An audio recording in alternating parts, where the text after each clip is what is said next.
It's a cold, rainy, late afternoon in the Reichland, and a cracky-wheeled cart is slogging along on the muddy road.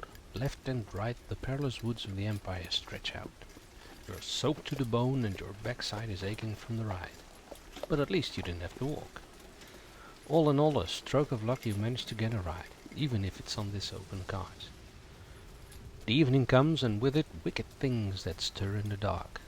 Praise Sigma, the cart managed to join a group of travelers, as there's strength in numbers and you'll be safer in this small wagon train. Soon, a faint light can be spotted in the distance, and not long after the caravan enters the shelter of the Merry Steed Inn in the town of Benswald. While the animals are stabled and cared for, you stretch your back and head toward the door of the inn. The light and sounds from within promise of warmth and merriment. Inside the tavern it's very busy, and only one table has a place available. You take a seat and introduce yourself to your company. Hello and welcome to A Player's Guide to Roleplaying. What you've just heard is a typical introduction to a typical role-playing game. But if your adventure has just started, then now what? There we go, now what? That's usually the situation at the beginning of an adventure. So let's get started. Let me change the mood. We're not in a cart anymore. Maybe the storm is still raging in the background, but we're inside and there's merriment and warmth. And there are the players. They all say hi, hello. Now what? Indeed. The GM or Dungeon Master has given you an introduction and has dropped you into the scene and basically told you to roleplay a bit. Awkward silences. Nobody knows what to do. Here are some tips to get you going. Of course, when you just started and you're in a tavern setting, it's very logical to engage in some chit-chat, banter, how you call it, conversation with each other. Not so much directly with what's going on around you. You might want to get a feel for the group. Maybe you've already established some relations with each other before the session started and already worked something out. So sometimes you skip this, but usually just to get the beginning of the session going, some idle chit-chat is convenient. And one very convenient thing to do, very handy thing to do, is comment on the situation, on the event, on what just transpired, on the weather even. So in this case, one of the players might say, wow, well, lucky that we ran into those travelers.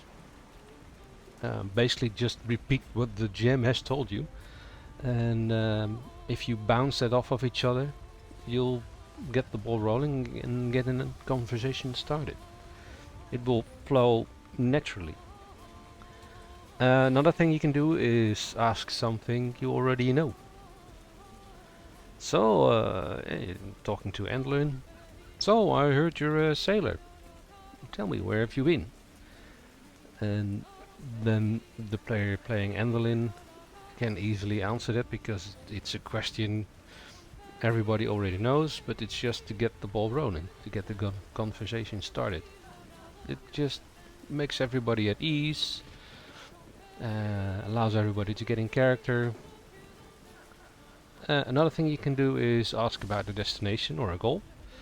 Maybe, or probably, you've already discussed amongst yourselves what the goal for the session of the day is. So it's easy to talk about that. Yeah, and Groger can ask Mol. So, Mr. What was he again? Warden, custodian. Warden. Custodian. Tell me, where are we heading today? What's our business? What was the deal again? Or are we getting paid yet? Or Something along those lines. Another thing you can do is simply just ask how people are doing. Hey, Cecilia, how are you doing today? Or Celicia. Wow, I have to get into these names. How are you doing? Just, well, not so good.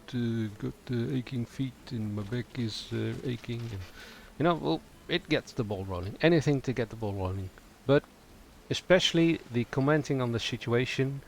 Oh, this is a nice tavern. Or, wow, what a long ride. Or, that weather we're having, it's still rainy. Or, boy, does it smell in here. Or something. And usually something the GM just told you. Sometimes even repeating it word for word, but it will give the party some room to think about what they're going to say, what they're going to do, and it's just a conversation starter. So don't be scared of it. Don't think, oh, I have to do chit chat, I'm bad at improvising. You're not bad at improvising because you can make conversation with anybody in real life, so you can make conversation in role playing. You just need a topic, and here are some pointers.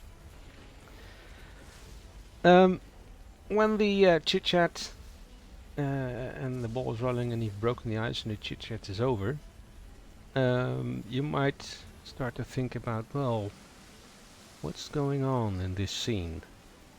What's happening? Where are we? Who are all those people? What's the deal? And you might think about gathering some information. Now, role-playing is basically an exercise in communication.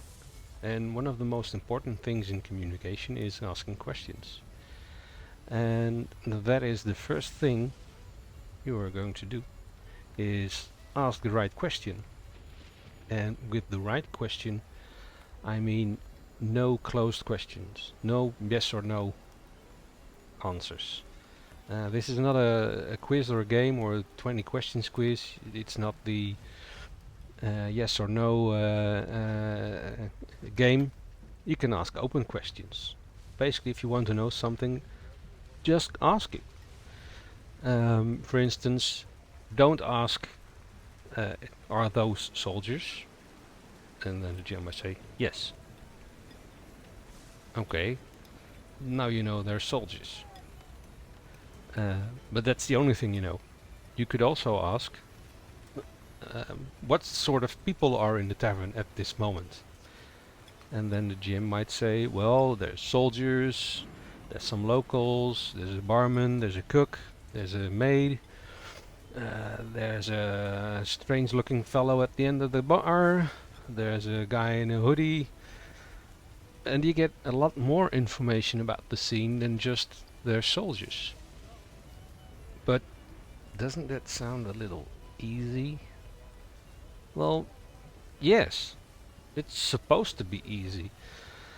Not everything is a puzzle. Imagine yourself walking into a room of this and just looking around.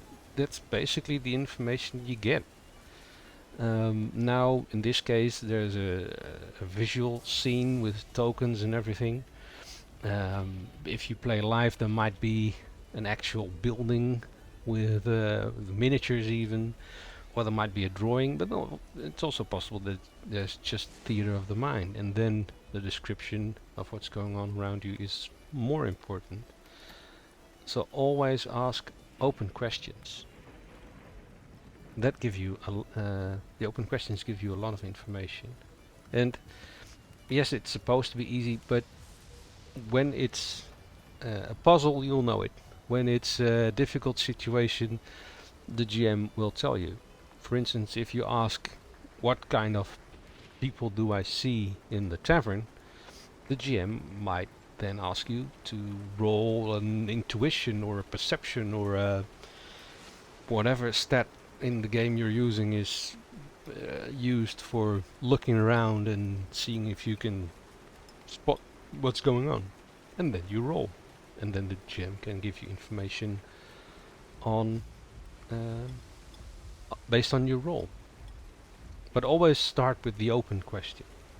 Don't decide for the GM to limit your information beforehand.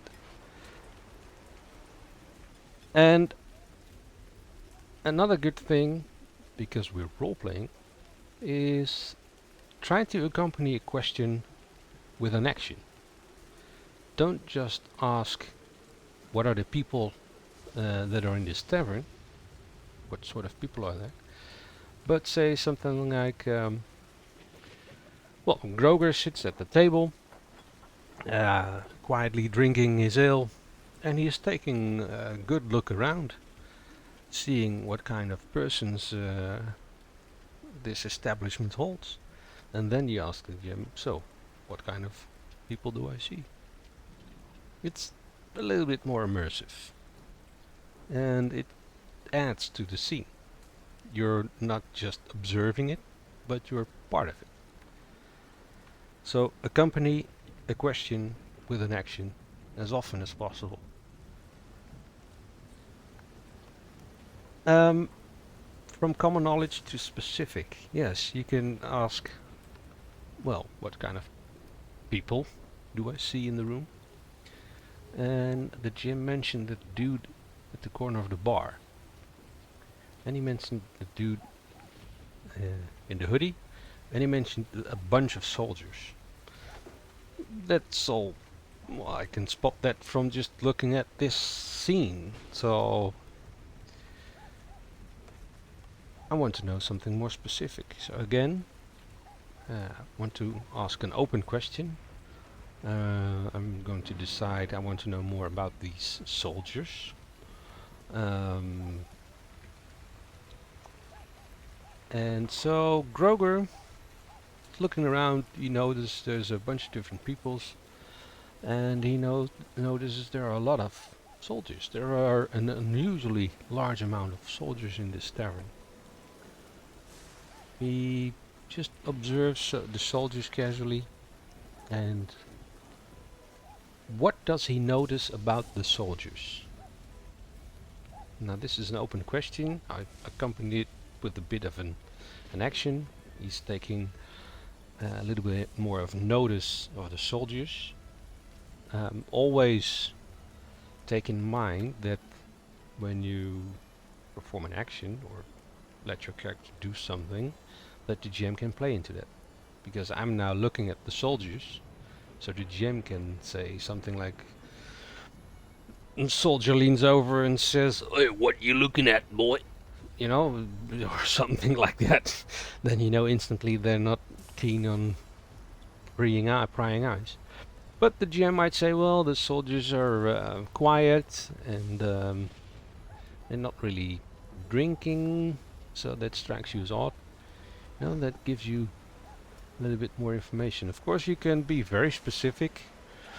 Do I know from by looking at their uniforms, from where they are, from what regiment or what town?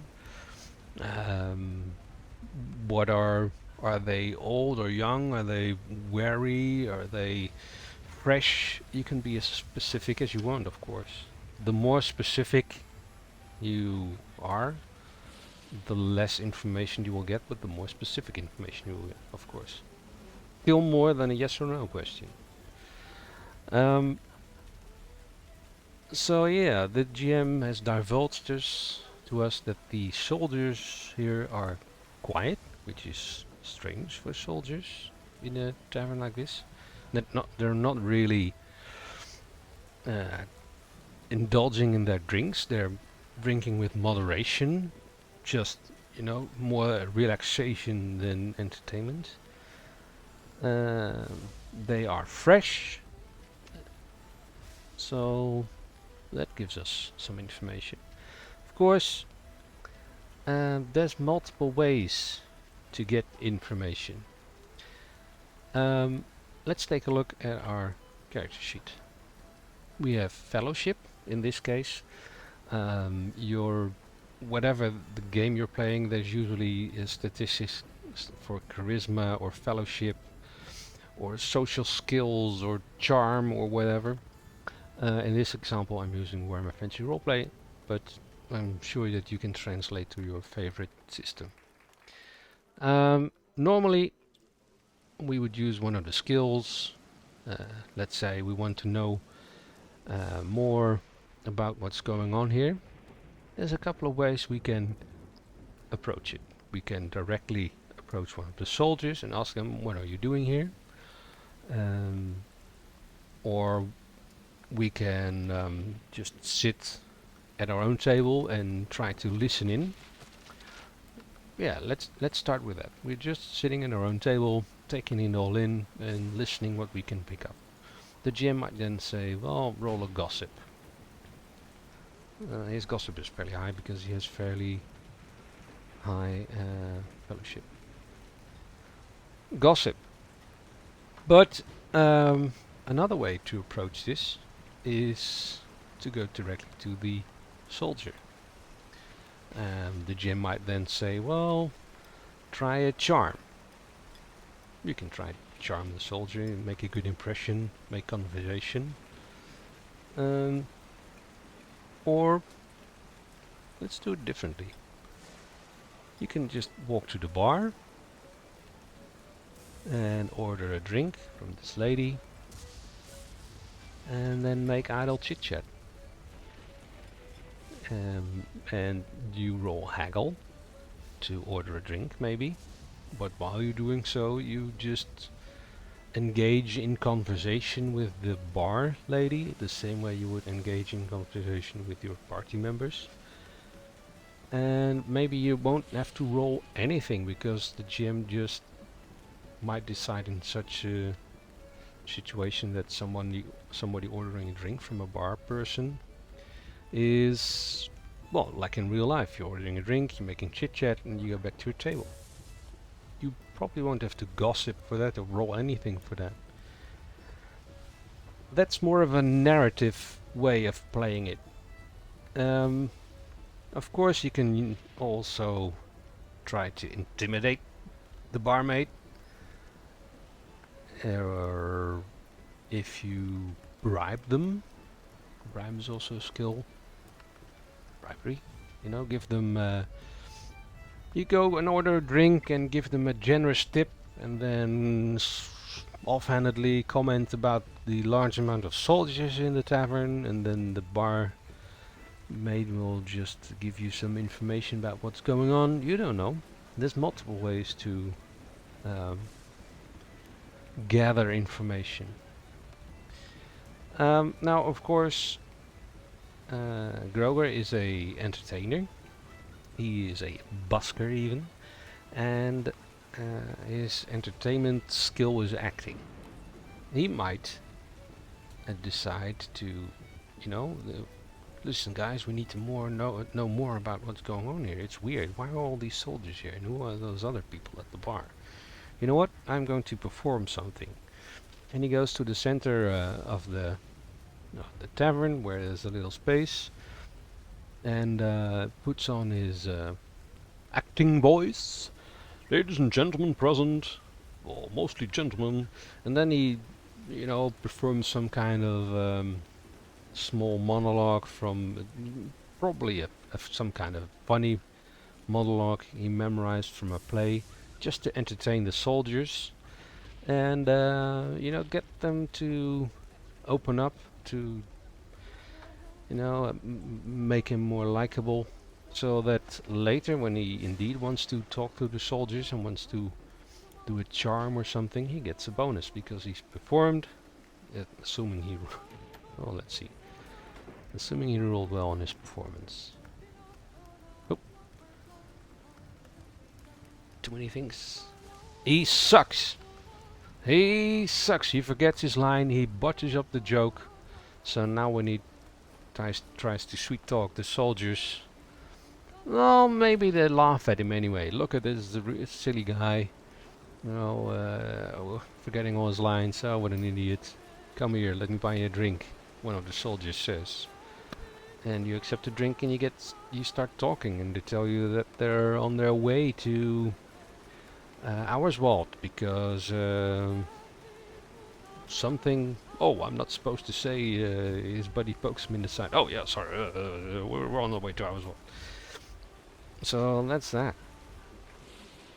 Multiple ways to do this. Let's suppose you want to know more about this person or this person. You can use your perception to observe them, and you'll notice that he's talking with the cook, who apparently is not really cooking anything at the moment. He seems to be a local, as he's clearly on familiar terms with the cook, and he is sort of amusingly watching the soldiers with a confident grin on his face. And the other person here, he's clearly on well terms with the soldiers. He seems to know them, as they seem to be exchanging war stories. So clearly they belong together. Who knows? That's just by observing. But there's other ways to know information. You order a drink. The the servant comes to your table, and you gossip with them. You charm. There's multiple ways to do this. Intimidate. Or is there something weird we could do? Gamble. We gamble. Anyone up for some dice? Anyone up for some cards?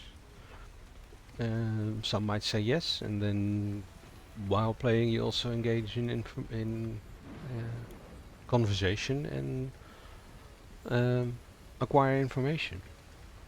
You can even use outdoor survival to comment on somebody. You know, this dude, maybe he has some traveling clothes. Let's see. We're rolling outdoor survival. Wow.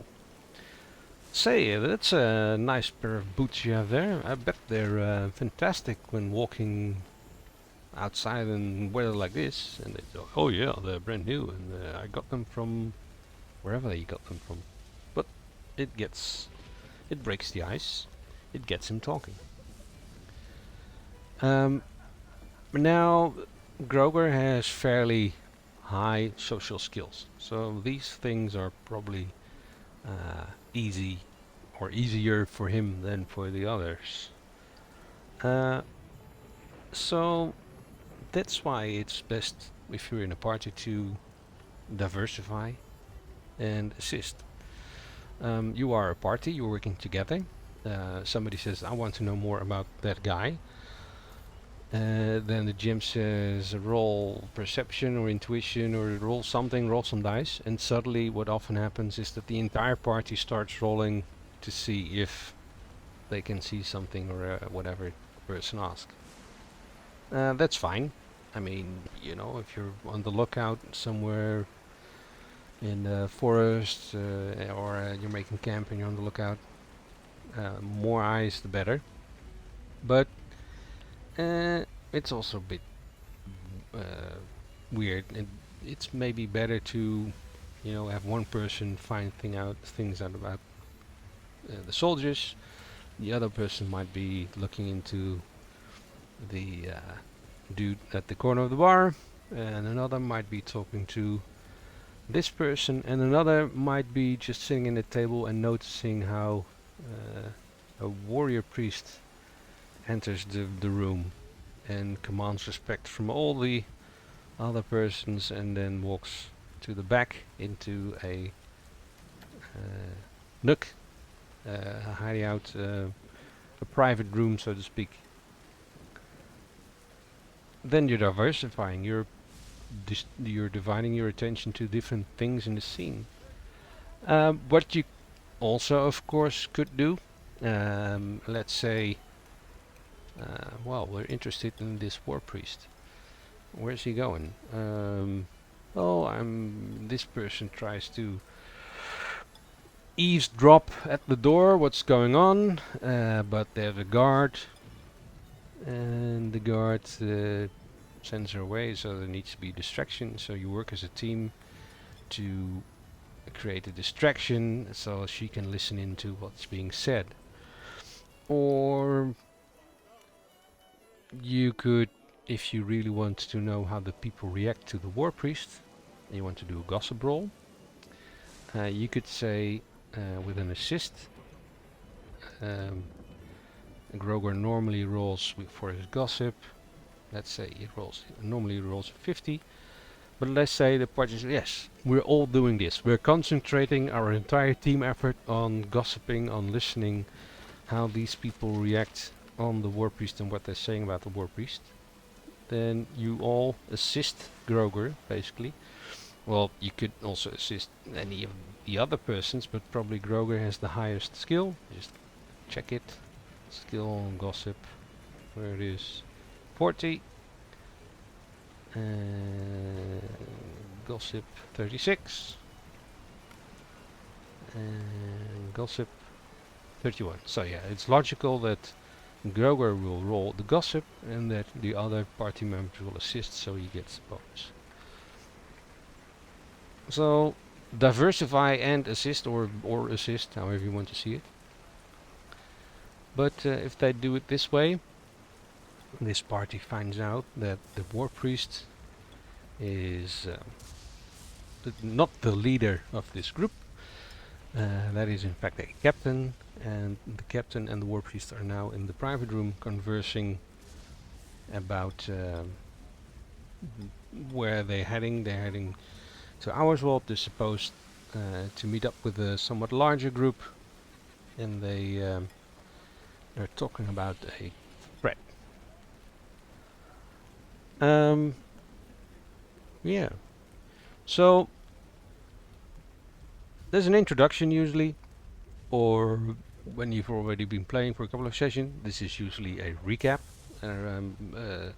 sort of what's been going on so far. This might be done by one of the players even. And then just to get the ball rolling and to get your role-playing juices flowing, it's usually good to do a little bit of talking amongst each other. And one of the best tricks I have found out is that commenting on the situation at hand is the best way to get people talking. Ask the right questions if you want information, and that means no yes or no questions. Yes, it's supposed to be easy like that. And the fun thing to do is always try to accompany a question with an action. That creates immersion. Now, what happens in this scene? This person is kind of entertaining the soldiers with war stories, you find out. He's a likable fellow. And this person remains really quiet. There are some locals, but they keep to themselves, and at a certain time they go their own way, they go to their own houses. As the evening gets later, some of the soldiers retreat to their rooms, and the captain and the war priest come into the room, and they comment on how the boys, you should all get a good night's sleep. We've got a long march ahead of us tomorrow, and it's just some inspirational talk, and then heads back to the common room. Now, what happens next? You will find out in the next episode. So don't forget to like and subscribe, and I'll see you next time for some fun combat thingies. Bye bye!